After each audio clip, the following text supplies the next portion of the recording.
En realidad es una clase que si bien vamos a ver un tema muy interesante y muy en realidad necesario para todo lo que es la parte académica y también, ¿por qué no?, la parte no académica, por ahí la más práctica, técnica. Además, el tema que vamos a ver hoy tiene una proyección hacia el final de la materia, ¿no? Entonces, hoy, como habrán visto en el campus, hoy lo que vamos a ver es manejo de la información bibliográfica, ¿sí? Y nosotros hoy vamos a ver todo lo que sería el contexto más teórico, que no es nada tremendamente complicado, pero es la introducción a una búsqueda bibliográfica que ustedes van a tener que hacer y un trabajo que van a tener que presentar por grupo al final de la materia. Entonces, por eso digo que es un tema teórico hoy, que parece por ahí de menor importancia, pero en realidad es el puntapié para que ustedes luego puedan preparar un trabajo de exposición. Me imagino que todos sabrán, si no, se los contamos ahora, pero la materia cierra con un trabajo de exposición final grupal. Así que un poco eso es para ponerles en el contexto de lo que vamos a ver hoy. Voy a...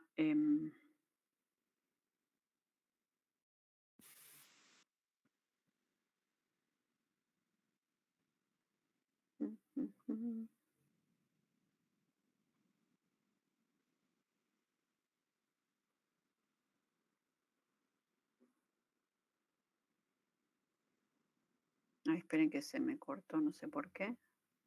Se estaba viendo, no sé por qué se cortó. O sea, se salió. A ver, ahora de nuevo.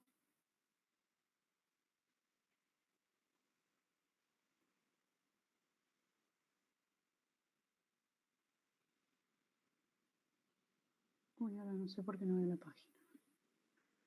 Acá.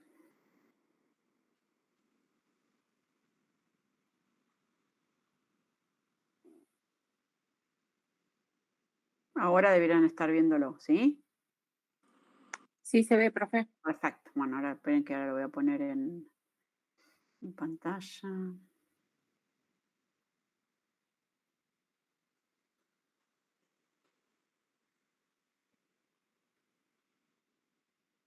No se asusten porque hay muchas diapositivas, pero las del final son todos ejemplos, ¿no? Bueno, entonces, em, vamos a hablar un poco de lo que son las fuentes de información que son tan necesarias en el trabajo sobre el conocimiento, o sea, como les dije antes, ya sea que este conocimiento tenga que ver con el conocimiento de por sí, por el interés académico que uno pueda tener en el conocimiento o por un interés posterior o ligado al conocimiento, que es un interés que tiene que ver con lo traslacional o con la aplicación directa, ¿no? En cualquiera de los dos casos, la información en el ambiente científico y académico siempre es muy importante. Y a lo largo de, de las de la historia, digamos, de lo que es la academia, la fuente de información obviamente fue cambiando. Nosotros acá tenemos una lista de fuentes de información que ustedes seguramente todos los ítems de esta lista seguramente los conocen. Podemos, por supuesto, mencionar los libros, por ejemplo, material de cátedras, es decir, material que se pueden generar en los mismos grupos de trabajo, en las mismas universidades, con especialistas que, que pueden generar esos propios materiales, que pueden escribir, por ejemplo, esos propios materiales. Nosotros, por ejemplo, a veces en la materia tenemos materiales que son propios, generados por nosotros. Por ejemplo, esta clase es un material generado por nosotros sobre un tema que en realidad es un tema de amplio conocimiento, ¿no? No es que nosotros seamos los únicos que sabemos del tema, pero se pueden generar contenidos propios en distintos ámbitos, ¿no? Bueno, tenemos congresos, jornadas, no voy a ir extensivamente sobre todos, pero por ejemplo los congresos, los cursos de actualización son fuentes de información también muy relevantes, son fuentes de información un poquito más informales en el sentido que se dan cuando la gente se reúne con un tema específico a desarrollar, ¿sí? Los congresos suelen ser de temáticas muy específicas, por ejemplo, no sé, el congreso de la biología de lípidos, por ejemplo, ¿no? O sea, no son, los temas no son tan abiertos. Entonces, realmente los congresos son lugares donde hay especialistas eh, destacados en un tema determinado y entonces toda la gente que asiste y toda la gente que participa en ese congreso es gente que más o menos maneja el mismo conocimiento y se nutren unos de otros, ¿sí? Eso un poco también incluye el punto de abajo que dice intercambio de información con especialistas y colegas. Esto puede estar dado en el contexto de un congreso, puede estar dado en el contexto del mismo lugar de trabajo. A veces los colegas de la misma institución, bueno, se van aconsejando, se van guiando, se van sugiriendo cosas. Em, Yendo un poquito más abajo, podemos tener otras fuentes de información, también de nuevo más informales, como pueden ser los diarios, la televisión, la radio. Hoy por hoy podríamos poner los canales de streaming, ¿no? Pero siempre hablando de fuentes de información que apunten un poco más a la parte académica.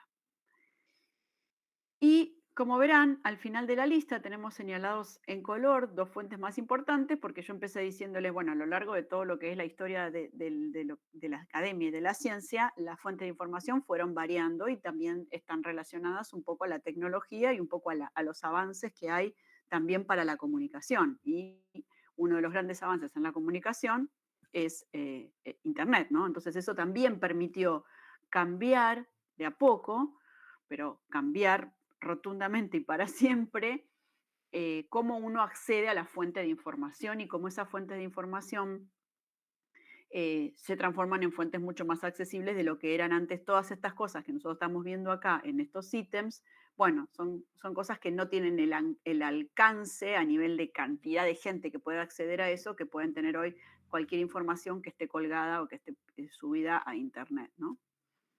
Acá hay un apartado especial para lo que son las revistas científicas, un poco en contraposición a lo que hablábamos antes de que, bueno, puede haber diarios, revistas, televisión, información más informal, de la cual, bueno, por ahí la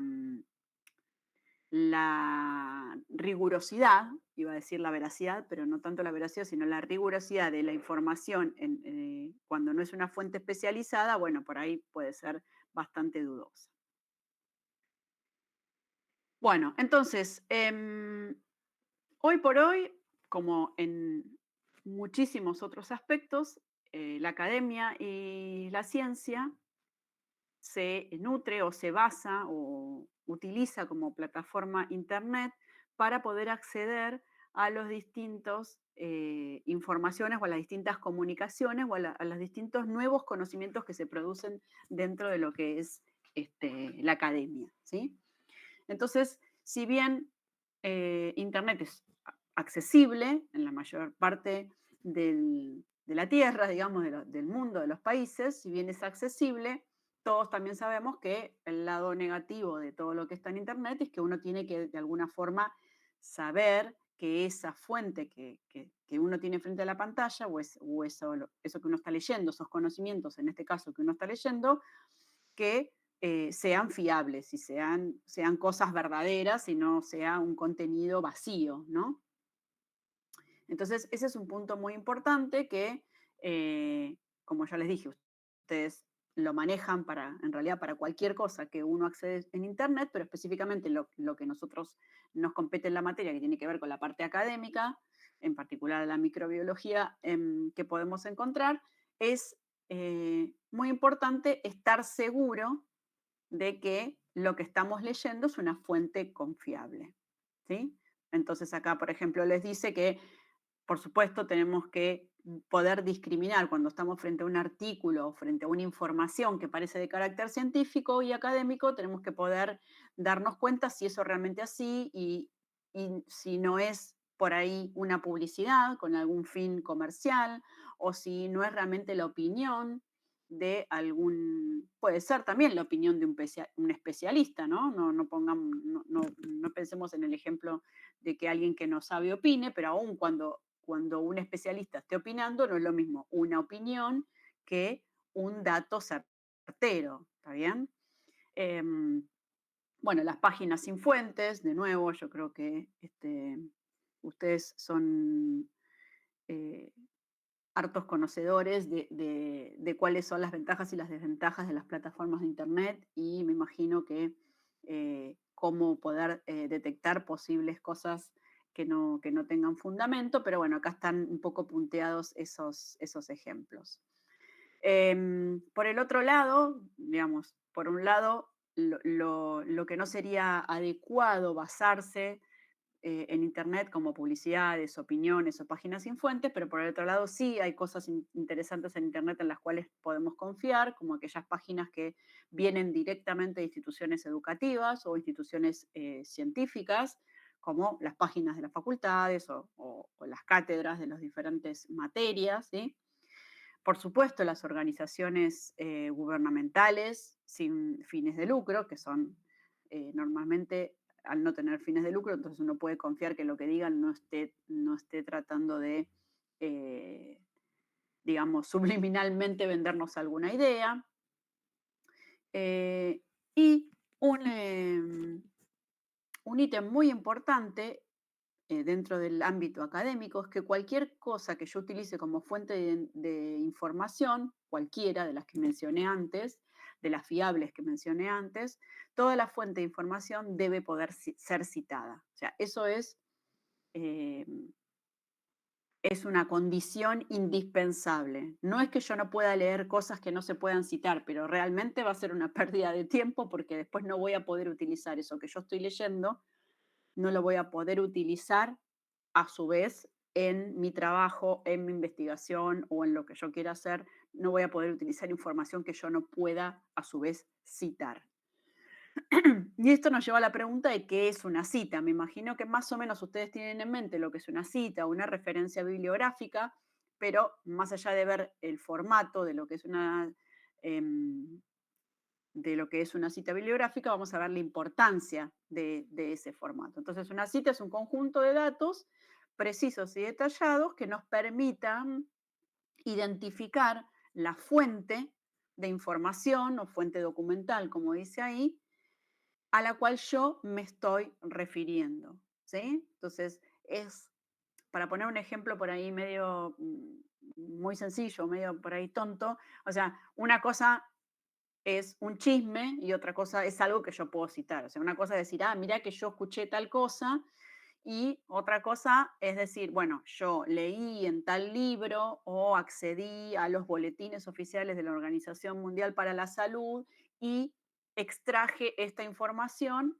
que a mí me va a servir para algo, inclusive para compartirlo con otros colegas. ¿Sí? Entonces, no es lo mismo compartir una información que tiene como backup, que tiene como refuerzo la cita, que compartir una información. Ah, ¿y eso dónde lo leíste? Ah, no sé, no sé dónde lo leí.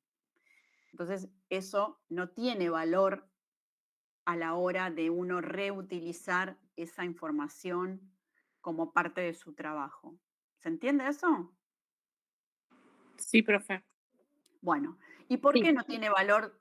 ¿Por qué no tiene valor algo que no se puede citar? Estoy hablando que no tenga valor dentro de lo que es el contexto académico, ¿no? El chisme tiene mucho valor en general para la vida, por diversión o por entretenimiento, pero digamos, en el contexto académico necesito algo que pueda ser citado. ¿Y por qué? Porque la cita, al ser un conjunto de datos que nos permiten ir y buscar eso que fulanito me dijo, ¿sí? Fulanito me dijo A, entonces yo no necesariamente tengo que creer en lo que me dijo fulanito. Yo voy y busco A, porque como fulanito me da la cita, y yo no me quiero quedar con lo que fulanito me contó que dice A. Yo quiero ir y leer A por mis propios medios y a sacar mi propia conclusión.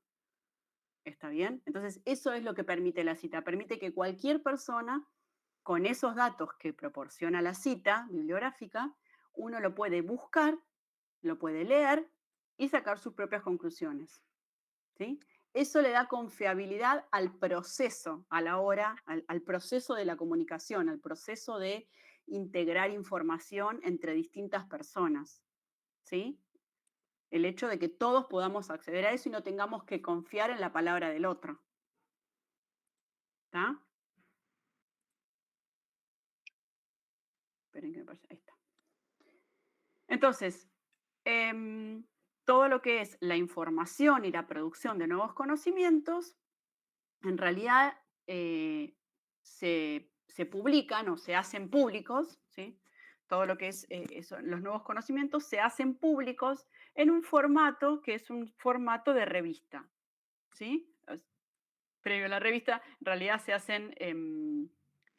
hacen públicos en un formato que es un artículo, se llama artículo, y las revistas lo que hacen es agrupar artículos y publicar un conjunto de artículos con una periodicidad que, bueno, dependerá de la revista. ¿Está bien? Es como si fuese, no sé, un diario o una revista de algún tema específico. De nuevo, las revistas científicas son muy específicas como son los congresos. Entonces vamos a tener, por ejemplo, vamos a tener el journal de, no sé, de plantas acuáticas, por decir algo, ¿no? O el journal de Escherichia coli. Sí, todas las revistas tienen temas muy, muy, muy específicos, porque justamente sirve para que uno sepa también que cuando está yendo a buscar algo en una revista ya tienen más o menos una idea de qué temática versa, ¿no? Pero bueno, entonces, lo que decía antes, la publicación o hacer público todos los nuevos conocimientos toman este formato de artículos incluidos en revistas, ¿sí? Entonces esa es la forma en la cual nos podemos comunicar en la academia y otras personas pueden leer esos trabajos, esos artículos. ¿Alguien hizo una pregunta? Escuché de fondo algo. Ok. Entonces, cualquier persona puede leer ese artículo en el cual una investigación presenta un conocimiento nuevo y lo puede leer y lo puede evaluar, lo puede analizar y puede inclusive sacar conclusiones diferentes a las que sacó la persona que escribió ese artículo, ¿no? Entonces, es una forma en la cual el conocimiento circula y muchas veces también ayuda a ser modificado, ¿no? Entre toda la comunidad. Em, entonces, de esta forma, las revistas científicas se convirtieron en la forma más segura y eficaz, ¿sí?, de comunicar conocimientos nuevos y certificar, como dice acá, la autoría de determinada información, que es lo que veníamos diciendo con la cita. Es decir, no solamente el hecho de que exista la revista es porque es un lugar donde yo puedo enviar un artículo que yo escribí, donde resumo todos los conocimientos que yo logré en 2 años de trabajo, por ejemplo, sino que esas revistas tienen un formato que al final de la publicación, del proceso de publicación de ese artículo, van a definir la cita de ese artículo. Y eso me va a permitir a mí como autora y a cualquiera que lea mi artículo referenciarse a ese artículo a través de esa cita con ese formato específico, ¿sí? Bueno, entonces acá tenemos de una forma un poquito más formal las funciones de revistas científicas, las repasamos rápidamente, pero van a ver que más o menos es lo que estamos diciendo de diferentes formas, estamos diciendo más o menos lo mismo. La función de registro, es decir, que es un lugar, la revista tiene ese lugar de asegurar ante terceras personas la procedencia de la autoría y de la propiedad de una idea, ¿sí? Es decir, que funciona como un registro oficial y público de los resultados de investigación publicados en los diferentes artículos, ¿sí? Es como si empieza a funcionar como un registro para todo el mundo, porque obviamente que eso queda de una forma permanente. La función de certificación, es decir, que garantiza la validez de lo que se está publicando en esos artículos que conforman la revista.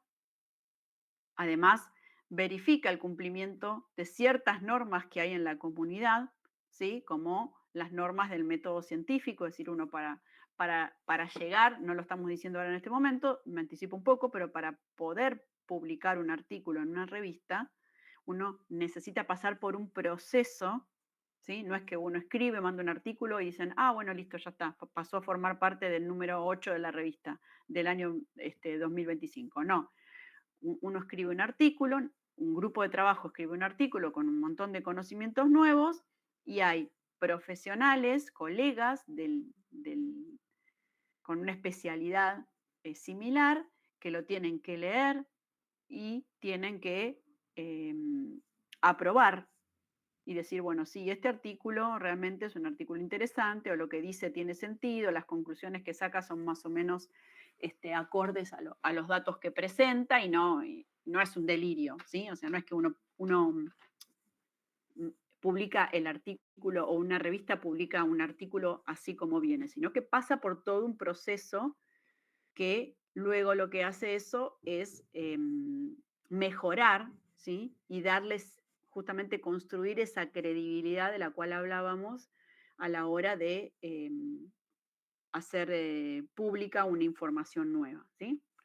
Y bueno, como tercer función, por supuesto, funcionan como difusores. Entonces, dado que hay un registro permanente de cada cosa que se publica y eso que se publica, quién lo escribió, ¿sí?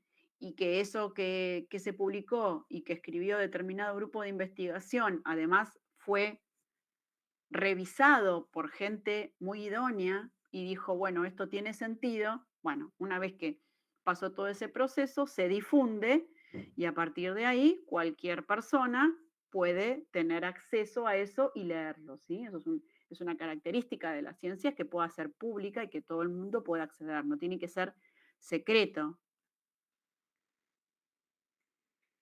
Em,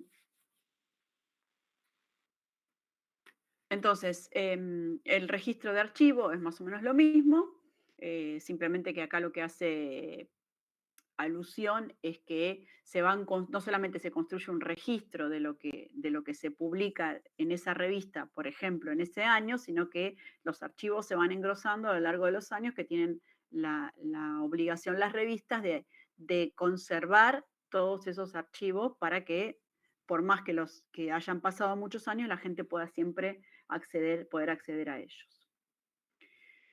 Em, Otra de las funciones que tienen las revistas científicas y los artículos que se publican en las revistas científicas es que también son como un sensor de los temas de interés o de los temas de interés que se están tratando o que se están tratando de investigar y también temas de interés que a pesar de ser de interés nadie los está abordando y nadie los está investigando. Entonces, muchas veces es como uno puede llegar a mirar determinadas revistas o de determinada especialidad y tener como un- una idea de cuáles son los temas que están interesando en ese momento en la ciencia y cuáles podrían ser interesantes de seguir abordando. Y por último tenemos la función de reconocimiento y bueno, lo que sucede es que a lo largo de los años siempre se crean revistas de manera constante, siempre hay revistas nuevas y hay revistas que permanecen, algunas revistas nuevas, otras revistas se caen, no se pueden sostener y aquellas revistas que a lo largo de los años se sostienen son aquellas revistas que van adquiriendo un reconocimiento y un prestigio que va por sobre las otras.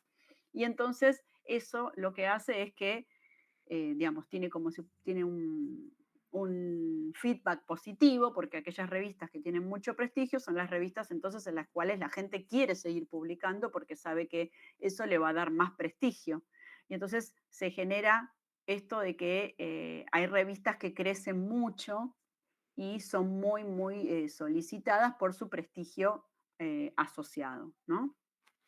Generalmente son las revistas que son las que también se convierten en algún punto en las más estrictas, porque como hay tanta gente que manda tantos artículos, entonces ellos se pueden, digamos, los editores de esas revistas o los que hacen esas revistas se pueden dar el lujo de elegir los mejores y los más interesantes artículos y otros, en cambio otros desmerecerlos, ¿no? O no tomarlos, digamos. Bueno, esperen un segundito, acá. Entonces, acá simplemente lo que tenemos es un ejemplo de una cita. Fíjense, esto que tenemos acá es un ejemplo concreto de una cita y en negrita tenemos las diferentes partes, ¿sí? Entonces, fíjense, en una cita, por ejemplo, en este ejemplo tenemos todo este sector que son los autores, ¿sí? Cada vez que hay un artículo y debe ser citado, en la cita debe incluir cada uno de los autores que participó en la elaboración de ese artículo. Entonces, acá lo que vemos es uno, dos, tres, cuatro autores, cada uno con la inicial de su nombre de pila, pero son cuatro autores, ¿sí? Entre paréntesis está el año en el cual el artículo de estos autores fue publicado. A continuación viene el título del trabajo. Por supuesto que el título nos va a dar una idea de cuál es la temática del paper, ¿no? Lo llamamos artículo o paper, ¿no? Fíjense, después del título viene el nombre de la revista que está siempre en cursiva. En este caso la revista es Biosystems. Y a continuación del nombre de la revista empieza una serie de números que lo que hacen es identificar de forma precisa dónde está ese artículo publicado. Fíjense, acá en este caso sería el volumen 100 de esa revista, es decir, que son revistas que eh, tienen muchos volúmenes y entonces deben indicar cuál es el volumen. Entre paréntesis, el número, dentro de un volumen puede haber más de un número, como es este caso que está el número 2. Y luego dentro del número 2, cuáles son las páginas que abarca este artículo. Este artículo va de la página 122 a la 131. O sea que tiene es un artículo de 9 páginas, ¿sí? En el volumen 100, el número 2 del volumen 100, entre la página 122 y la 131, está este artículo. Entonces, esto es un ejemplo concreto de una cita, ¿sí? Supongan que ustedes fueron, leyeron este artículo y encontraron algo interesante que decía en ese artículo y entonces ustedes esa información que está dentro de este artículo la quieren tomar para argumentar algo, ¿no? Decir, bueno, no, yo quiero argumentar determinada hipótesis porque, como leí en el artículo de cifra, bueno, no sé, tal cosa. Entonces, ahí cito cifra, porque si yo estoy argumentando mi hipótesis en algo que dijo este grupo de personas, como dijimos antes, eso tiene valor, lo que yo mi argumento solamente tiene valor si yo puedo citar de dónde lo saqué, o quién me dio la idea, o en qué me basé, ¿sí? Entonces, bueno, esa es la importancia de poder tener que este artículo exista, y no solamente que este artículo exista, sino que yo lo pueda identificar, yo y cualquier persona que lo quiera, pueda identificar, pueda buscar ese artículo y leerlo por sus propios medios, ¿está bien? Ahí escuché un clink, alguien, sí.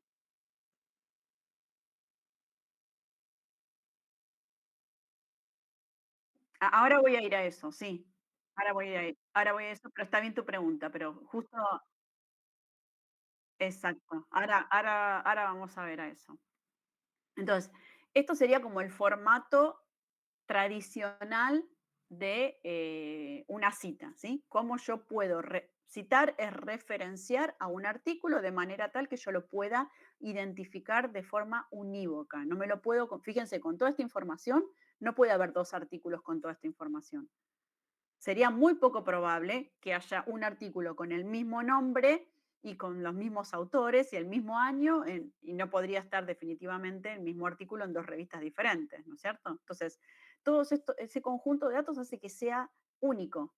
Y justamente esa es la idea, ¿no? Que los artículos sean únicos y que yo, además, si los quiero buscar, sé dónde buscarlos. Puedo ir a la revista y buscarlos, por ejemplo. ¿Está bien? Bueno, entonces, estas son las partes de una cita. Las partes que vemos acá son las partes de una cita que debe contener una cita para poder identificarla exitosamente. Hay distintos formatos de cita. ¿Con esto qué quiero decir? Que ustedes pueden ver, por ejemplo, que hay formatos de cita en el cual, por ejemplo, el año, en vez de estar entre los autores y el título, no sé, puede estar al final de la cita o puede estar entre el título y la revista. Puede haber otro formato de cita en el cual el título esté al principio y los autores estén después del título. O sea, el orden de todos estos elementos de la cita puede variar, pero lo cierto es que tengo que tener todos esos datos para poder construir la cita. ¿Estamos? ¿Hasta ahí vamos? Bueno, acá como dice el compañero, y es un poco lo que viene acá a continuación, ahora voy a volver. Cuando las últimas 2, 3 diapositivas, nosotros estamos hablando de revistas científicas, bueno, o me refería principalmente a revistas reales en el sentido de revistas en formato impreso, ¿no? O sea, originalmente las revistas científicas eran revistas en papel. Los artículos se publicaban, se imprimían y las revistas se vendían a quien las quería comprar para poder leerlas, ¿sí? Entonces, originalmente eso tenía un formato de papel, pero obviamente desde eh, el establecimiento de Internet como herramienta también para la parte científica, las revistas científicas continuaron existiendo, pero prácticamente ya no existen revistas científicas de orden eh, impreso, ¿sí? Sino que las revistas científicas existen, pero todas tomaron un formato digital, entonces los números de la revista, los volúmenes de las revistas, los artículos, están solamente en formato digital en las páginas de las revistas, por un lado. ¿Sí? Entonces, esto no es que esto no existe más, los artículos se pueden seguir citando, las revistas siguen existiendo, pero ya están todas de forma digitalizada y prácticamente no se hacen versiones impresas de las revistas, o supongo que si alguien las quiere imprimir, se pueden pedir, pero saldrán carísimas, obviamente. Entonces, durante un tiempo, durante muchos, bastantes años, las revistas científicas se fueron digitalizando y fueron conservando el mismo esquema de papel, pero solamente que con acceso digital. Hasta que en algún momento una de las cosas que cambió, o sea, todo eso se mantuvo hasta el día de hoy, pero lo que sí cambió fue la introducción de una nueva forma de citar, que es la cita con lo que se denomina DOI, que es el Digital Object Identifier, ¿sí? Entonces, seguimos teniendo las revistas igual que antes, con páginas, con el formato de artículo tradicional, pero obviamente lo que permitió la digitalización es que en vez de una cita estar escribiendo todo esto, se puede generar automáticamente un número único, ¿sí? Es una identificación digital, que es un código único que me permite de manera, lo mismo que la cita, o sea, por eso sirve para citar, me permite de manera unívoca acceder al artículo de esa cita, ¿sí? Entonces, em, vamos a ver acá un ejemplo. Fíjense, acá está acá abajo. Fíjense, acá tenemos otro ejemplo de cita. Estos son los autores, Freytag, Strickschitz, no sé, Van Putten. Luego viene el título, ¿sí? El título del artículo. Luego viene acá la revista, Cell Microbiology, el año de publicación. Fíjense que en este formato de cita el año de publicación viene después del nombre de la revista, no como acá que venía después de los autores. Acá tenemos el volumen, ¿sí? Y fíjense que a partir de acá viene el DOI. DOI, dos puntos, 10.11.000, no, perdón, 1111 CMI 12714. ¿Está bien? Entonces, esto lo que está es una decodificación para esta revista. Obviamente, CMI viene de Cell Microbiology. Y entonces, en este código, si los otros números, no sé si estos son originados random, ya no les puedo decir todo el sentido que tiene porque es un número generado digitalmente, pero lo cierto es que hoy en día cada vez más, en vez de utilizar este tipo de cita, lo que uno ve es este DOI dos puntos y además ese DOI, que es un número de identificación, ya viene, por supuesto, asociado a un link y uno pica ese link y lo lleva al artículo. Entonces, obviamente que eso se hizo muchísimo más sencillo a través de la digitalización de las cosas, ¿sí? Pero bueno, de todas formas, todavía se sigue encontrando un montón este tipo de citas, así que ustedes tienen que saber interpretar todos estos elementos de una cita, por más que eh, se esté utilizando muy frecuentemente los doy. Bueno, entonces, como les decía antes, eh, con, con las ventajas de Internet, no solamente que las revistas científicas se fueron digitalizando y desaparecieron las revistas como formatos de papel, sino que además también las bibliotecas se fueron modificando, ¿sí? Cuando las revistas científicas eran en formato de papel, por supuesto que estaban además depositadas todos esos volúmenes de revistas en bibliotecas, ¿sí? En bibliotecas donde se acumulaban o se organizaban todos los volúmenes de las distintas revistas de forma física. Pero cuando empezó el auge de las revistas científicas digitales, bueno, también las bibliotecas, digamos, tuvieron que transmutar en sus versiones digitales, ¿sí? Y entonces, eso que sería la versión digital de una biblioteca, es lo que en la jerga conocemos como los repositorios, ¿sí? Los repositorios o bibliotecas son páginas web, son sitios en los cuales cada vez que una revista publica un artículo o publica todo un número de una revista, ese contenido se carga, ¿sí? Se hace, se hace disponible dentro de esos repositorios o esas bibliotecas virtuales o digitales, ¿sí?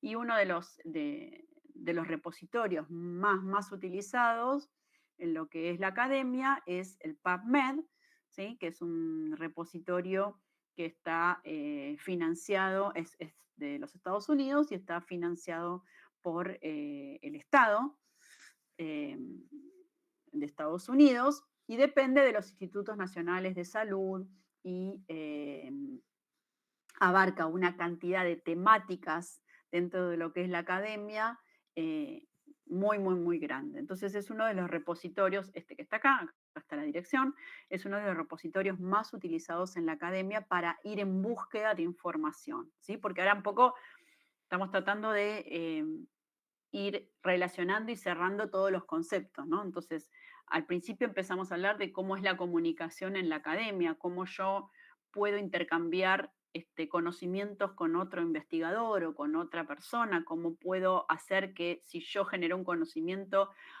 un investigador en Australia pueda acceder y pueda leerlo y hacer una crítica o pedirme ayuda si es algo que, que es más o menos de la misma especialidad y que quisiera nutrirse de lo que yo sé. Entonces, todo eso, hoy en día, con el acceso a los repositorios, uno puede hacer ese intercambio de información a través de esos sitios. Y si yo estoy encarando un tema de investigación o estoy encarando algún tema que a mí me interese y del cual quiera aprender o que quiera saber qué es lo que se sabe hasta el momento de eso, lo más típico, digamos, es entrar a alguno de estos repositorios y eh, empezar a tipear. Son buscadores, básicamente estos repositorios en realidad funcionan con un área de búsqueda, ¿sí? En el cual yo tipeo palabras claves y entonces el repositorio me trae todo lo que cumpla con esas palabras claves que yo les estoy colocando en el repositorio, ¿sí? Entonces lo interesante de esto es que es una base de datos donde hay muchísima información de índole accesible, gratuita. No vamos a decir toda porque no es así. Pero hay una gran cantidad de artículos que son de acceso gratuito. Fíjense, bueno, acá tenemos números que tiene aproximadamente 5.200 revistas indexadas. Llamamos revista indexada justamente a esas revistas que comparten todas sus publicaciones con el repositorio para que el repositorio a su vez lo pueda distribuir o lo pueda utilizar como base de datos para cualquiera que está buscando, ¿sí? Entonces veamos cómo funciona. No sé si alguno alguna vez estuvo en este repositorio, PubMed, No, yo ¿no? no, profe. No, profe. Bueno, entonces esa es una de las ideas o los objetivos de esta clase, es que utilicen este repositorio, que es el repositorio más utilizado en la academia. Entonces, fíjense, este es el aspecto de PubMed, donde, como les decía, tenemos acá, esta es la dirección, acá tenemos una zona de búsqueda y, por ejemplo, uno puede escribir Escherichia coli, ¿no? Uno puede tipear las palabras que uno quiera, ¿no? Después, en base a eso, es cómo que va a devolver la búsqueda, ¿no? Por supuesto que tenemos una forma de ampliar la búsqueda y de hacer una búsqueda más avanzada poniendo algunos filtros, pero si no, directamente uno pone una, dos, tres palabras y hace buscar y lo que arroja la búsqueda, fíjense, en este caso, esto es una búsqueda igual vieja, si uno lo hiciera hoy actualmente, eso lo pueden hacer ustedes, si lo hacen actualmente, no sé qué cantidad de artículos aparecerían, porque esto es una captura de pantalla ya que tiene varios años, pero bueno, si uno pone Escherichia coli, fíjense, el resultado es 351.476 artículos, ¿sí? Acá dice uno de 20 porque por página muestra 20 artículos, ¿sí? Acá dice cuántas páginas hay, 17.574 páginas. Cada una de esas páginas tiene 20 artículos que responden a la búsqueda de Escherichia coli. Entonces, fíjense, acá están numerados, en esta captura de pantalla tenemos 7 artículos, no tenemos los 20 que dice acá. Entonces, ustedes se pueden fijar en este resultado de búsqueda, ¿qué es lo que uno ve? Ve primero numerados los artículos y después fíjense que en azul, ¿qué está? El título. ¿Sí? Estos son los resultados que arroja el buscador. Este es un título y este es el título del otro artículo, el otro título, otro título. En azul está el título, abajo ¿qué es? ¿Qué deducen que es lo que viene? Los autores, perfecto. ¿Y acá qué tenemos al principio?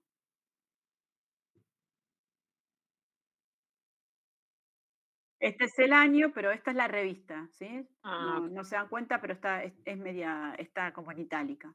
Entonces, sí, sí, eso es algo que todavía no mencioné, pero sí, ya a esta altura se darán cuenta.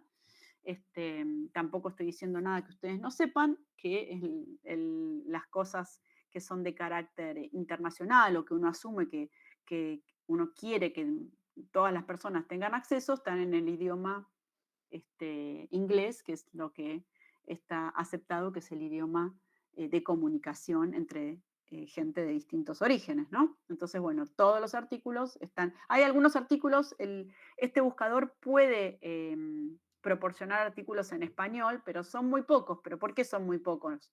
Porque todos los países de habla hispana publican en inglés.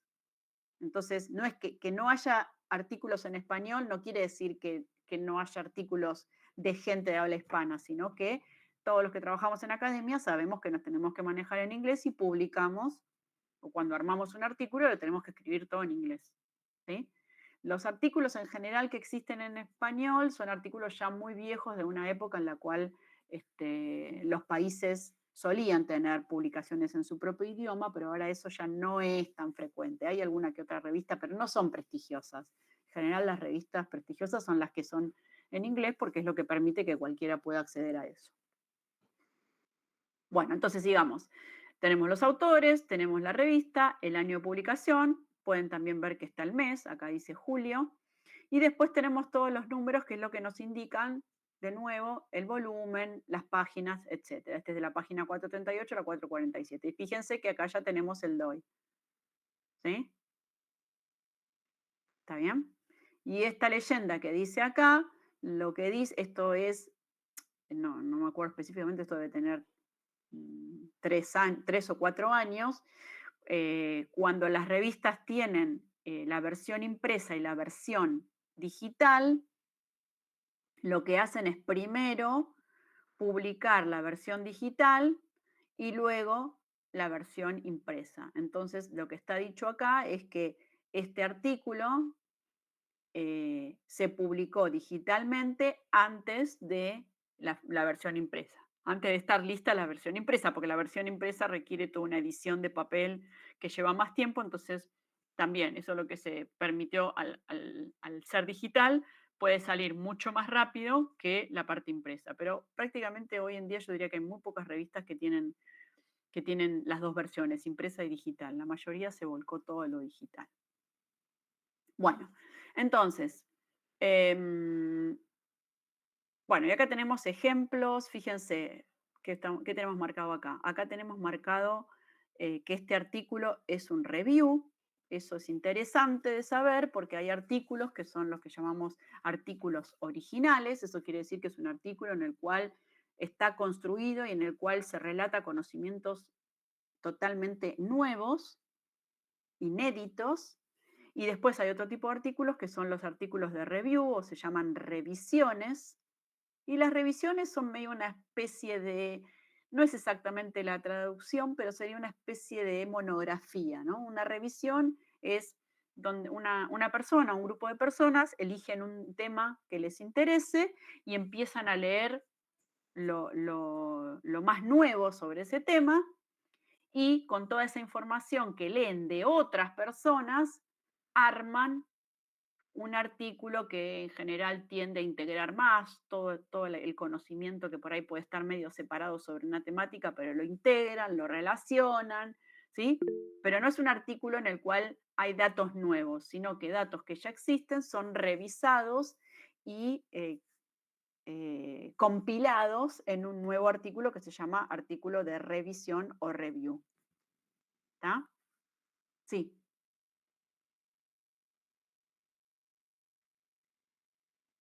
Ah, pensé que había una pregunta. Bueno, si vamos acá, fíjense que lo que dice es que uno puede filtrar los resultados. Ahora todos los resultados, esos 351.000, tienen que ver con las palabras claves. Y acá entonces sugiere y dice, bueno, podemos filtrar los resultados, por ejemplo, por los que tenemos free full text. Esto es un poco lo que les decía recién. Si bien la gran mayoría de los artículos que uno encuentra en este repositorio son de acceso gratuito, no todos lo son. Entonces uno lo que puede hacer es decirle, bueno, de todos estos, mostrame los que son gratis, porque yo no puedo pagar un artículo, entonces mostrame los que son gratis y los otros no los quiero ver. Entonces acá lo que dice es que si uno quiere ver solamente los de acceso gratuito, fíjense, se va como a la mitad, 143.000 nada más, ¿no? Otro filtro que sugiere, se pueden hacer muchos filtros, ¿no? Pero estos son los filtros más sugeridos. Otro filtro es, bueno, mostrame los que son hasta 5 años de antigüedad, no me muestres los más viejos de 5 años. Y bueno, y ahí reduce a 54.772 artículos, ¿sí? Y el otro filtro es el de las revisiones. Mostrame de todos estos, solamente quiero ver los que son revisiones o compilaciones, y bueno, son estos que no veo bien, pero creo que es 13.000 y pico, ¿está bien? Pero igual uno puede hacer, puede generar sus propios filtros, ¿sí? Esos son los sugeridos. Fíjense que acá también muestra un pequeño gráfico en el cual dice esa palabra clave, qué cantidad de artículos arroja, pero distribuidos a lo largo de los años. ¿No? Fíjense cómo la palabra Escherichia coli en los artículos fue aumentando a lo largo de los años. Son estas barras que son barras por año, ¿no?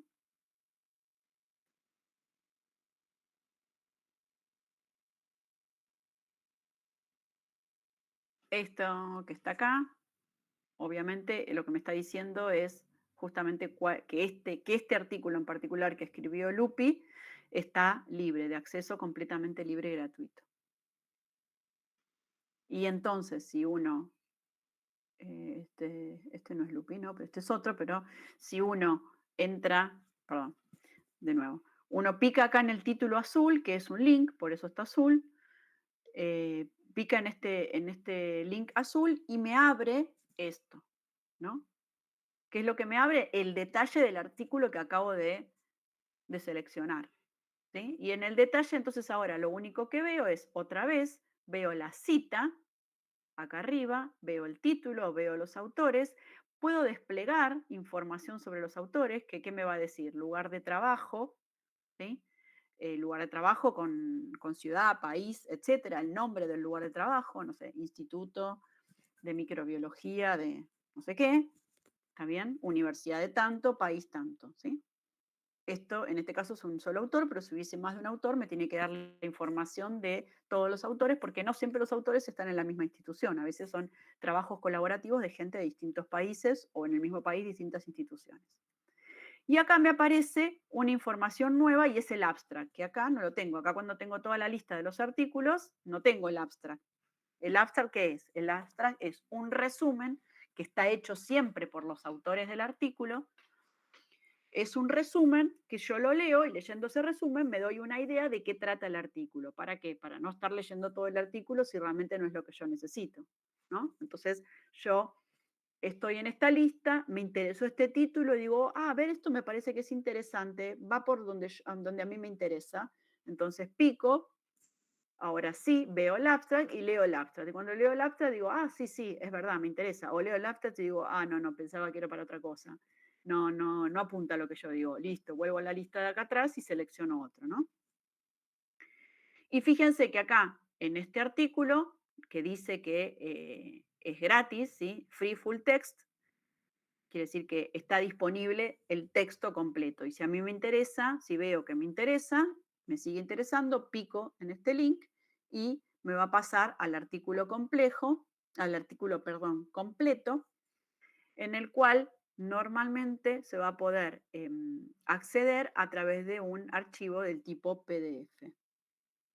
Los archivos de tipo PDF obviamente son una extensión, pero simplemente acá lo que les queremos mostrar es que cuando uno accede al artículo completo, fíjense que tiene toda la estética y todo el formato de un artículo de una revista, ¿no? O sea, tiene, acá aclara que es un review, en este caso aclara acá chiquitito que es un review, acá está el título, el autor, de dónde es de Canadá, este autor, esto es el resumen, el abstract, y acá empieza el artículo, esta es la primera página, es una captura de la primera página, pero vamos a ver que todos los artículos, no importa la revista que sea, cumplen con determinado formato que tienen que tener una sección de introducción, donde uno hace una introducción general al tema, una sección de materiales y métodos, una sección de resultados y una sección de conclusiones y una sección de bibliografía, ¿no?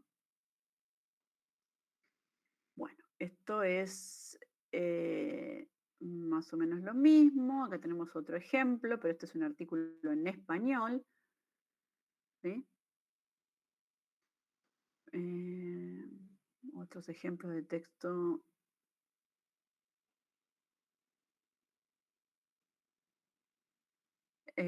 Hay muchos artículos que no están de forma, accesibles de forma gratuita y entonces obviamente siempre hay algunas formas de acceder a las cosas que no son gratuitas. Por un lado, a veces se pagan, en vez de, uno puede pagar para ver un artículo en particular, o a veces se pueden hacer suscripciones institucionales, las facultades pueden pagar, o distintas organizaciones pueden pagar suscripciones anuales que le permiten a todos los integrantes de esa comunidad universitaria, supongamos, acceder a los distintos artículos. Pero bueno, en ese caso lo paga la institución y no lo paga la persona.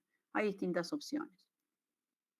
Este es un repositorio muy interesante que también se puede utilizar. Es un repositorio local de nuestro país.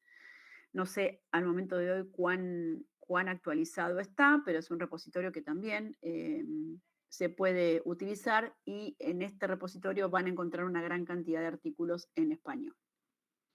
Como es este ejemplo, también tenemos un buscador, ¿sí? Que también se utiliza en la búsqueda. En este caso les ponemos el ejemplo de Escherichia coli y también arroja distintos artículos que los vamos a encontrar obviamente en español. Em, También hay artículos, o sea, los repositorios conservan o han digitalizado los títulos y los autores de artículos muy, muy viejos. Fíjense que acá estamos desde el 49 hasta el 65.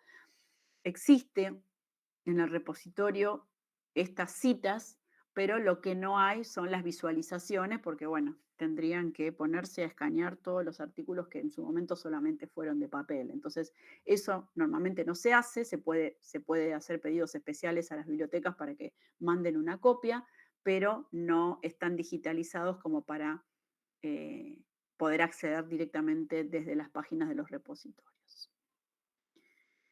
El Ministerio de Ciencia y Técnica también instauró, hará 10 años un poco más, una biblioteca electrónica donde también hay suscripciones a distintas revistas, entonces a veces se pueden acceder a estas bibliotecas. De nuevo, soy sincera, no sé si esta biblioteca está funcionando actualmente o está caída. Y por último, acá tenemos el último gran buscador, por lo menos el último en esta diapositiva, que puede ser Google, ¿no? Nosotros podemos en Google poner las mismas palabras, por ejemplo, Escherichia coli, y Google nos va a arrojar un montón de resultados en los cuales en muchos de ellos vamos a poder identificar los mismos artículos que nos estaba arrojando PubMed, por supuesto, porque Google puede tener acceso a la base de datos y entonces nos puede, es probable que muchos de los artículos que estábamos encontrando en PubMed también nos los sugiera Google, pero la diferencia es que Google va a hacer una búsqueda un poco más amplia y también nos va a tirar artículos que no provengan de ninguna revista científica o publicada en PubMed, que sean artículos un poquito más informales, ¿no? Entonces ahí es donde hay que tener cuidado y fijarse bien qué es lo que uno está buscando. Bueno, acá tenemos una serie de guías para la búsqueda de palabras, ¿sí? Pero de nuevo, yo supongo que ustedes este, conocen todos estos formatos de búsqueda, qué significa poner una I o una O para poder buscar con palabras claves. ¿Saben eso? Yo tenía una idea porque habíamos hecho un trabajo en la facultad y había para buscar así con palabras clave. Me estoy acordando recién ahora. Claro. No, O sea, no me más o menos. refiero tanto a la palabra clave, sino cuando uno usa los linkers, Sí, cuando usas and, or, sí, exacto, sí. exacto. Bueno, esto es importante porque cuando uno refina la búsqueda, si pone un i, obviamente, entre dos palabras, si pone i, obviamente que la búsqueda va a arrojar algo que contenga las dos cosas. Si pone o, va a obtener mucho más resultados porque la búsqueda va a ir hacia una palabra o hacia la otra. Entonces el resultado final va a ser mucho más, ¿no? Esto está ejemplificado acá con los conjuntos. Y también puede hacer una búsqueda donde uno excluya, ¿no? Fíjense acá dice, por ejemplo, México, pero no Nuevo México. Entonces, de toda la búsqueda va a extraer todo lo que diga Nuevo México y no lo va a presentar y nos va a presentar lo que diga México. Entonces, simplemente son guías para cuando ustedes hacen las búsquedas que, que sepan que ya desde el momento que están escribiendo las palabras claves, eso les puede limitar o ampliar el número de artículos que estamos obteniendo. Bueno, esperen que ahí estamos.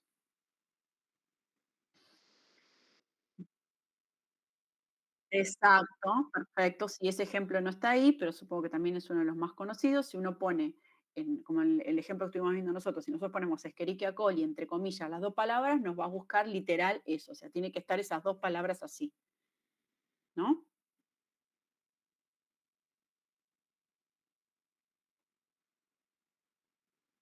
Esperen, ahora no están viendo nada, ¿no? ¿O sí están viendo Sí, profe. ¿están viendo el PowerPoint ahora? Sí, Sí, bueno, Sí. perfecto. Entonces esperen que voy a poner, pensé que no, pensé que lo estaba viendo yo sola. Slideshow.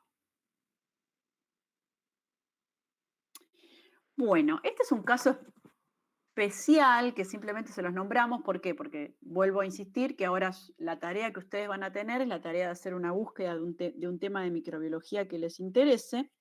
Entonces, por ahí haciendo búsquedas se encuentran con este tipo de plataformas o de buscadores que son plataformas que se establecieron principalmente o fueron muy, muy populares, principalmente en la época de la pandemia, cuando realmente había muchísima información y muchísimos artículos surgiendo en simultáneo y todo el sistema académico no daba abasto para evaluar el procedimiento que yo les contaba antes, que uno escribe un artículo, después lo manda a una revista, así lo envía, la versión digital, y la revista selecciona revisores de acuerdo al tema, y los revisores lo leen y hacen críticas y dicen, no, mejor que revise este punto porque no me parece convincente, y eso vuelve al autor, los autores tienen que volver a, a reformular lo que piden los revisores y enviarlo nuevamente a la revista. Bueno, todo este proceso, que puede ser, este proceso que yo les estoy contando puede ser de 1, 2, 3 veces, todo ese proceso lleva muchísimo tiempo. Entonces, desde que uno escribe un artículo hasta que el artículo está finalmente publicado de forma oficial, a veces puede pasar hasta un año.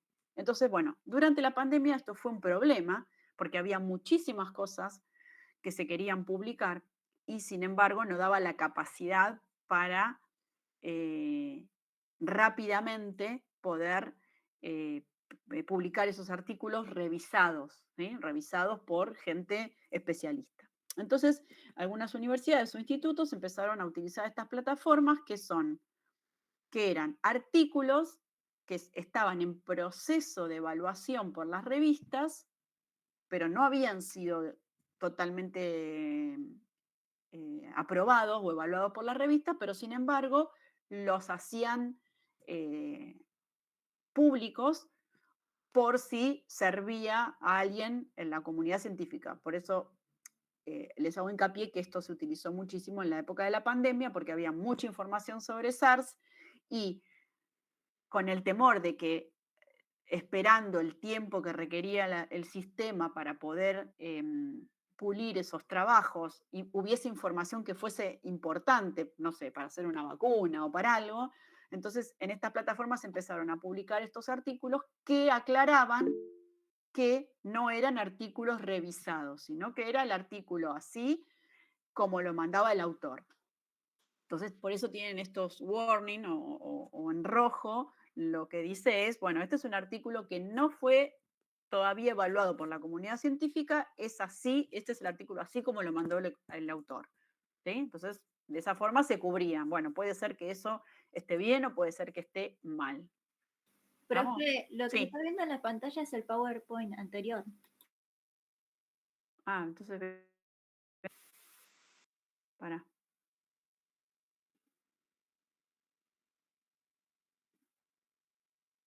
¿Están viendo lo de los conjuntos todavía? Sí, Sí. Ah, perdón. el conjunto de búsqueda. Ya me parecía, yo digo. Esperen, perdón. Ah, 45 fue sumándose gente, muy bien. A ver ahora, menos mal que dijeron, chicos, yo estaba hablando. Ahora, sí, ahora sí lo ven, ¿no? Entonces, estos otros buscadores son los que se llaman MED, ArcSIP, BioArchive, estos son los nombres que presentaron, pero bueno, son buscadores en los cuales había artículos, como les decía, que no estaban totalmente evaluados, sino que era como si fuese el crudo de un artículo. ¿Sí? Entonces, fíjense que en estos buscadores entonces también se podían poner palabras claves y surgían un montón de artículos, pero eran artículos en los cuales uno no podía asegurar la rigurosidad de ese artículo porque no estaba revisado por ningún colega ni ningún especialista. ¿Está bien? Entonces, fíjense, acá lo que dice es que estos dos sistemas, MED y BioArchive, son sitios de Internet que distribuyen publicaciones electrónicas inéditas y sin revisión de pares, ¿sí? Sin revisores, sobre ciencias de la salud. Entonces, funcionan como plataformas para distribuir este tipo de manuscritos inéditos, ¿sí? Pero hace el aviso de que los artículos no deben ser tomados como guías para la práctica médica, justamente porque su información todavía no se considera definitiva. No se considera definitiva porque no han pasado por el proceso de evaluación de gente especializada de las revistas. ¿Está bien? Entonces, en ese momento, insisto, por esa coyuntura particular, se empezaron a poner accesibles y a poner en estas plataformas esos artículos, pero siempre con el preaviso de que no habían pasado por todo el rigor que normalmente estábamos acostumbrados. Por supuesto que ahora la utilización de estos buscadores bajó muchísimo porque no estamos en esa situación del 2020, ¿no? Pero digo por si ustedes con las búsquedas lo encuentran. Bueno, entonces, me falta una última cosa que, esperen, que tengo que pasar esto acá.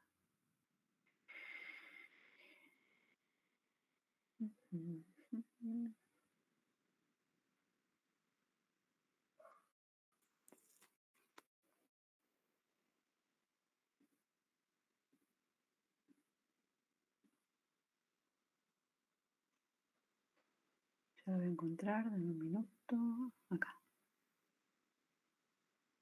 Bueno, el tercer documento. Uy, esperen que me estoy quedando sin batería. Deme un segundito.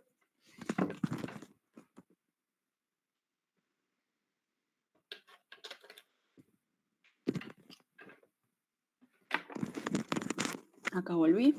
Bueno, el tercer documento que ustedes pueden acceder ahí en la clase que les dejamos colgado, ahora lo están viendo, es el Word, es el que dice TP número 4. ¿Sí? ¿Ahora sí lo ven? Sí, Bueno, sí. perfecto. Entonces Sí. no sé si ya habían tenido oportunidad de ver la carpeta del día de hoy, pero bueno, hay 3 documentos, este es el último.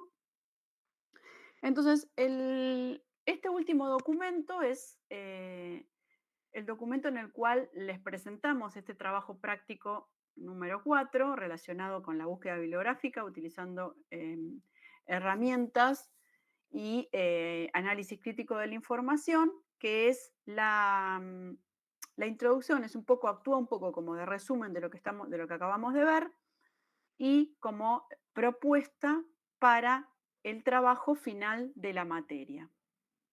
Y además, en este archivo, eso no lo vamos a leer acá, sino que ustedes lo tienen, se los muestro para que lo podamos discutir un poquito y veamos en qué consta, pero en este archivo lo que hay es también un apartado particular que nosotros no tenemos no vimos en las presentaciones, pero también este año decidimos hacer un apartado que tiene que ver con la ayuda de la inteligencia artificial, ¿no? Entonces, a todo este sistema que nos permite a nosotros a través de los repositorios, a través de las publicaciones tradicionales, que son las de las revistas, ya sea en su formato sus formatos antiguos, llamémoslos, o vintage, de formato papel y ahora transformados en formatos digitales, pero al fin y al cabo es el formato tradicional de revista.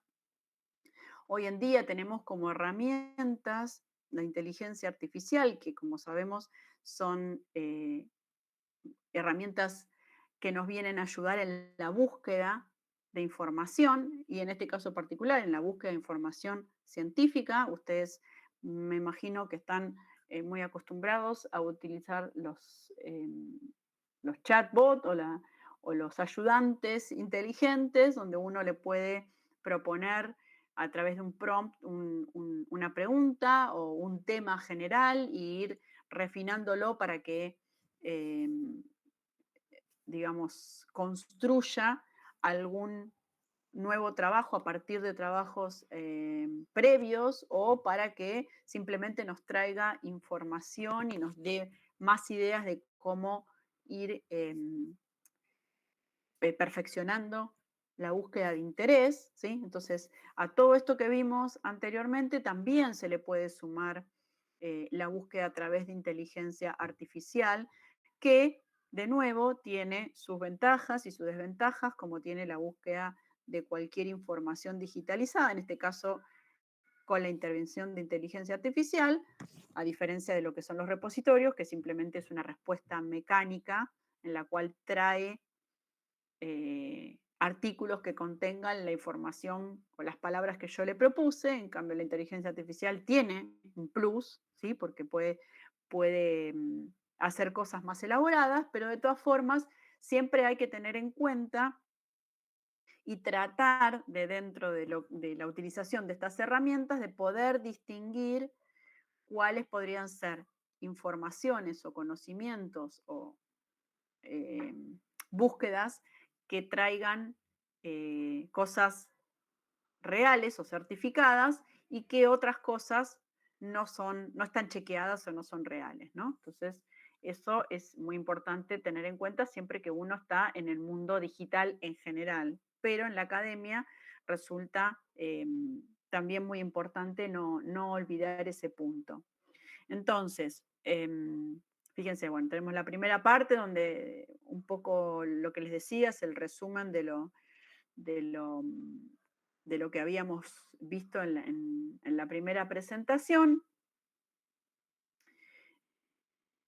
Déjenme que venga por acá. Y acá tenemos entonces los objetivos del TP. El objetivo del TP el objetivo final del TP es entonces buscar un artículo de investigación, un trabajo de investigación sobre un tema de microbiología, no cualquier tema de microbiología, sino un tema de microbiología relacionado con lo que vemos en la materia. Obviamente recién estamos entrando en la segunda parte de la materia, o sea que hay temas que todavía no vimos.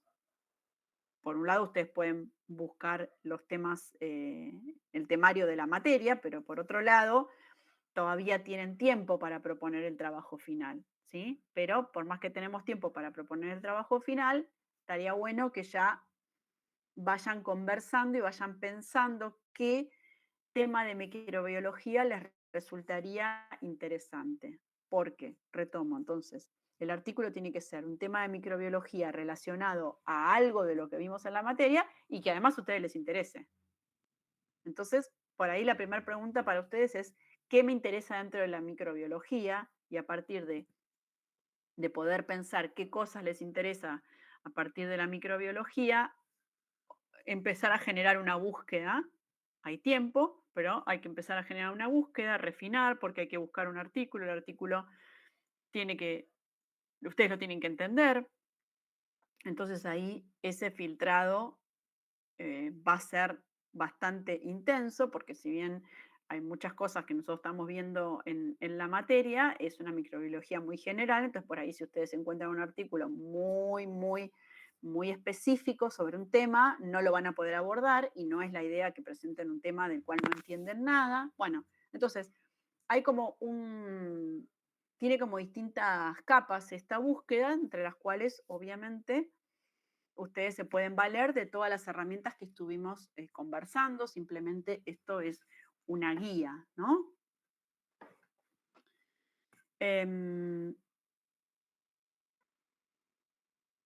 Entonces, en definitiva,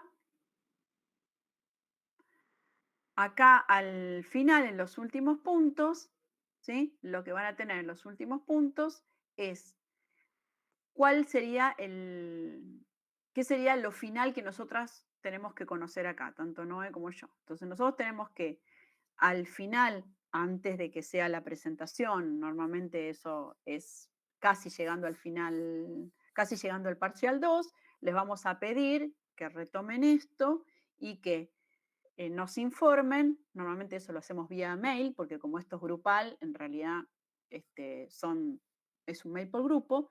Entonces les vamos a pedir que retomen este archivo, que nos manden en un mail cuál es el artículo que ustedes seleccionaron, con la cita, con el link del trabajo, ¿sí?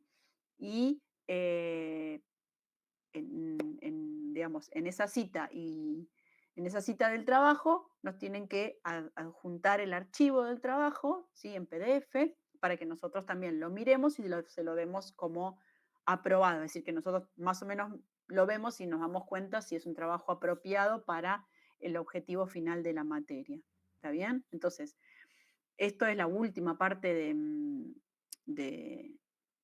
está especificado en la última parte de este archivo de Word.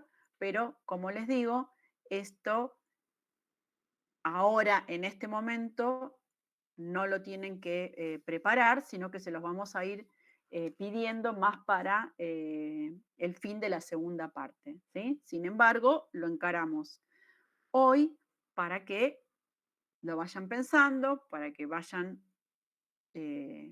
intentando pensar en alguna palabra, para que armen algunos grupos. Nosotros la semana que viene, no, la otra semana vamos a empezar ya con los grupos de laboratorio. Esperen que vuelvo porque ya que... Ahí está.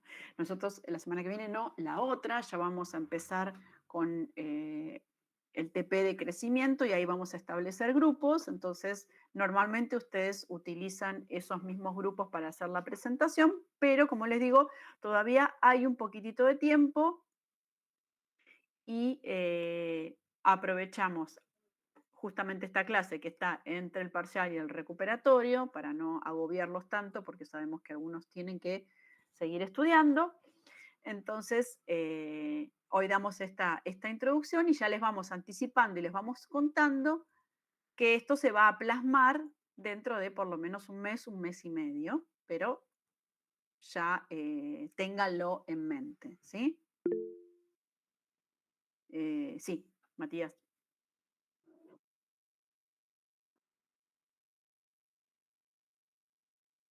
Ah, no, puede ser un tema de primer parcial también, sí, sí, sí. Sí, sí, sí, sí, sí. Tiene que ser un tema que se haya dado en la materia. Que es muy difícil, van a ver que es muy difícil encontrar un artículo que sea exclusivamente de un tema que se haya visto en la materia. Normalmente los artículos incluyen varios temas, entonces la idea es que al menos la mayor parte del artículo ustedes lo entiendan. Si quizás hay una cosa que no lo vimos, bueno, vemos cómo lo resolvemos, pero no puede ser al revés, que ustedes solamente entiendan un cuarto del artículo y los otros tres cuartos no sepan de qué están hablando, ¿se entiende? Pero por eso digo, hoy tenemos simplemente las pautas iniciales y cuando se acerque la fecha, nosotros en ese sentido les vamos a ir diciendo, vayan organizándose, falta poquito, y les vamos ahí, cuando estemos más cerca de la fecha, les vamos a decir, bueno, no, ahora ya esta semana nos mandan un mail y nos dicen cuál va a ser el trabajo que ustedes quieren dar y nosotras los miramos y se los aprobamos. O no, o les decimos, no, eso no va, busquen otra cosa. ¿Está bien? Cecilia. Profe, le hago una consulta. ¿Va a haber mínimos para la cantidad de gente del grupo? Sí, siempre vamos a poner un número. Eso, la verdad, un poco depende de cuántos seamos, pero en general tratamos de que no sean más de 5, digamos. 5 es como un número que está bueno. No tiene sentido que sea un grupo de 2, porque la idea es que ustedes interactúen, ¿no? Y no que sea simplemente una división matemática de temas, sino que la idea es que ustedes interactúen. Entonces, 2 es muy poquito, pero si hacemos un grupo de 8, no, ya queda demasiado disperso el trabajo, así que en general 5 es un buen número, pero no se preocupen que, de nuevo, dentro de un mes, 5 o 6 semanas vamos a volver al tema y ahí les vamos a dar más precisiones, ¿sí? Listo, gracias, profe. De nada. ¿Alguna otra pregunta respecto de este tema? No, profe. Bueno, es un tema sencillito desde el punto de vista teórico, es más que nada algunas definiciones que tienen que ver con las revistas y sus funciones, pero es muy sencillo, por eso, insisto, lo ponemos medio acá en esta ubicación, porque están un poco con la cabeza en otra cosa, entonces, bueno, imagínense que si estuviésemos dando en este momento metabolismo nos odiarían, entonces ahora esperamos que no nos odien tanto. Y nada, eso. Entonces, la semana que viene tenemos martes teórico, presencial y en ese momento aquellos que quieran revisar los parciales vamos a poder revisarlos, ¿sí? Siempre, obviamente, con prioridad a aquellos que hayan desaprobado. ¿Está bien? O sea, todo el mundo puede revisar, pero digo, si de repente hay mucha gente que quiere revisar y tenemos un tiempo limitado, siempre tratamos de darle prioridad a aquellos que le fue mal y los otros, total, lo pueden revisar en cualquier otro momento, ¿no? Pero bueno, entonces la clase que viene tendríamos teórico y revisión. ¿Digo bien, no es? Sí. Y el viernes tenemos recuperatorio para aquellos que vayan al recuperatorio. Profe, Sí, buenas noches. buenas ¿Las noches. notas las da el mismo día, el mismo martes o las da No, antes? las notas dijimos, no sé si vos estabas antes, para los que No. para los que se sumaron después dijimos que las notas están hoy dentro de un rato, porque nos falta hacer la última revisión, o si no mañana temprano, pero más que eso no, porque, o sea, ya está, solamente estamos tratando de revisar bien la planilla y todo, ¿sí? Ah, perfecto, gracias, profe. Así que no se desesperen que nos falta demasiado. Gracias. Pero sí, igualmente los que quieren revisar va a estar el martes. ¿Estamos? Sí, profe, gracias. Bueno, Sí, gracias. ahí veo que tengo acá un mensaje, pero no sé si es de otra cosa. Es como una reversión. Por ahí está, el comentario está medio fuera de... Sí, Noelia, Profe, buenas. Le quería hacer una consulta. ¿De dale. casualidad sabe en qué semana de diciembre son los integradores? No lo sé. ¿Vos te acordás? No sé. ¿No está puesto en la página de la universidad? No, pero me voy a fijar, gracias. Fíjate porque la verdad que no sé. Gracias, profe. No, es nada. Yo lo que quería decir no tiene nada que ver, pero el otro día alguien se olvidó una campera en el parcial. No sé si está acá la persona que es una de las, La negra. Hola, una de las profe, sí, una de las mi personas que campera estaba de negra. la